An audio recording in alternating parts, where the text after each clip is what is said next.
Welcome back. We finally got the anchor locker hatch on. That was an easy part. Um, in the last video I mentioned that I would buy the handle for here, but now that I think about it, the last hatch I had on this boat when I restored it last time was just a big piece of starboard, about the same thickness. It was very heavy, but you could still lift it from here without no effort. So I was looking at these clamps. They're about $13–14. I mean, these handles, and I don't really think they pop up and down. Sometimes if you leave it popped up or something and you climb up here in a hurry, that can be very painful on one of your toes, and on a boat you want to avoid all injuries always. So I think what I'm gonna do is I'm gonna make a template with paper, and then I'm gonna cut it out of this piece of ABS plastic I have left over. I always save these because you always could use them for many things. I'm gonna cut it that it fits in this same spot, and I'm gonna put it there with the 4 screws. Therefore it'll be flush, flat, and there will be no problem. As far as the hatch, I'm gonna probably put here in the corner or in the middle, probably in the corner so it doesn't bother anyone, one of these rubber type, the one that the cooler used to hold the cooler down. I have to buy these new. As you can see, they from the years in the sun, they've all cracked, so I could get a set of 4 at Amazon and put 2 on my cooler and just leave 1 for here or 2 for here. I think 1 will be enough. As I mentioned, you could always lift this from this slip without a problem. That's how I did before, so no need for this. Anyway, enough talking and let's get to it.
Okay, we got this part done, and as you can see, it is flush. You won't hit a toe in there if you're in a hurry or casting from the front deck or fishing from up here, whatever the case, throwing the anchor.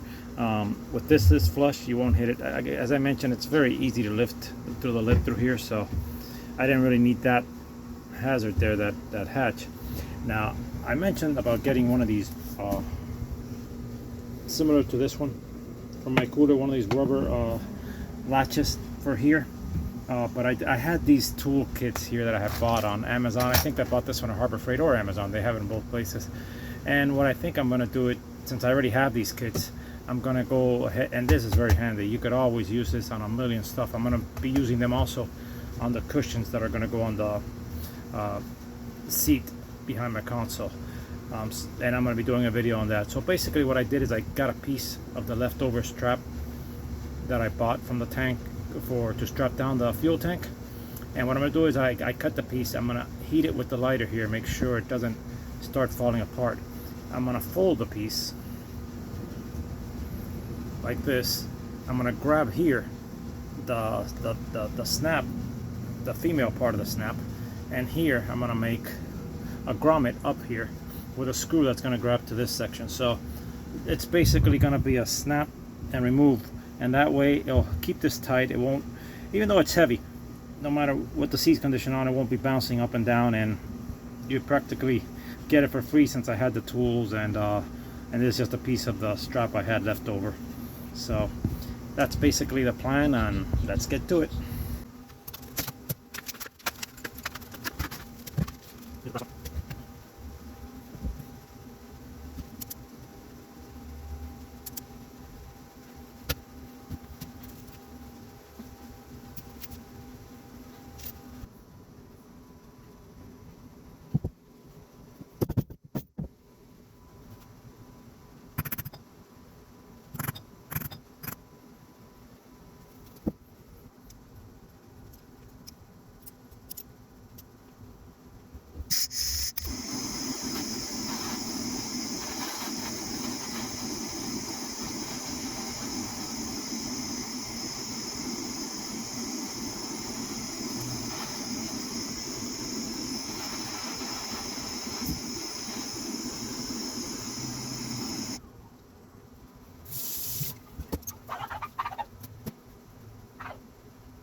Alright, we finally got it done. We got this part nice and flush to avoid hurting the toes, and we got the strap to hold the lid down.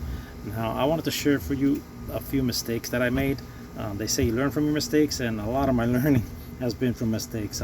The main one was this: you should always put the male snap before you put this screw on top. Reason being is when you do that, you could just line it and you see the hole through the grommet, and you can just mark and make the hole for this one. I went ahead and did it the other way. I did this one and then this one, and that's where I ran into a little mistake where I had to move the strap a little to the side, redo a hole here, and 5200 the area where I made the first hole by mistake. So remember, always put this one first, and then once you snap it, you'll see exactly where this one goes. Mark it through a hole and you won't have any problems at all. I use recycled material for these, and that's good. You help the environment and you save yourself some money, and if it does the job and you're satisfied with it, that's really all that matters. As far as the snap kit, it is great. I liked it. The only thing I did not like, but probably is because I was going on a very thick strap material, was the hole punch. It was not able to do the hole, and it was just making the fibers a little shredded, which wasn't going to give it durability. I hit it on wood, I hit it on a plastic board. I didn't want to hit it on metal because I know I was going to destroy this. It doesn't look like a very durable material tool. Anyways, the best way I found to do it was to get a hot nail. I heated it up with the blowtorch, and then I just did the holes very easily. It went in like a knife through butter, and by doing so, it also welds the plastic fibers together so it won't come loose.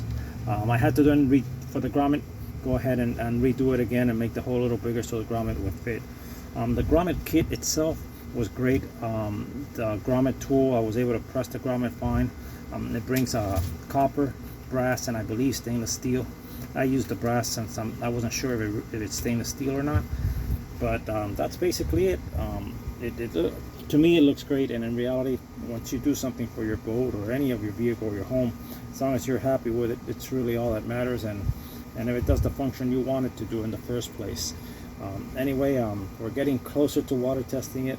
Hopefully soon we'll get her in the water, and if you found the video helpful or know anybody who might, please share it with them. We'll be bringing you many videos as well as that maiden voyage in the future. Anyway, I hope you enjoyed it. Always wishing you the best, and one love.